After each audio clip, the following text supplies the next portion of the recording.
Alright, so today we're going to be talking about etch. So for some reason, this was a lot more confusing than I feel like it needed to be when I was learning this in school.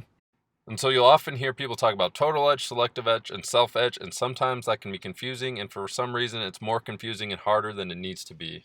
So I'm going to see if I can break it down and make it a little bit more simple for you. So basically you're putting an acid on the tooth, it's going to roughen up the edges, and that way your filling's going to stick better. So there are 3 different ways you can etch.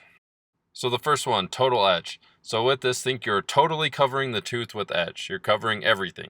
So the downside with this method is that it can make the tooth a little bit more sensitive if you're getting etch on the dentin. So that's why the other option is called selective etch. You're being more selective. You're only putting the etch on the enamel of the tooth. So this way you're getting kind of benefits of both. The downside of this is it can be more technique sensitive. A lot of the time you're going to be trying to do that selective etch and the tip will be clogged and you're going to squirt a bunch out and it will become a total etch. But that's okay. That's another way to do it.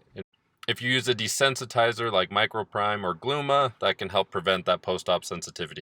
And the third option is called self-etch. So this one, the acid's already in the primer. So if you just follow the instructions for your bonding system, you'll be all set. You don't have to worry about it.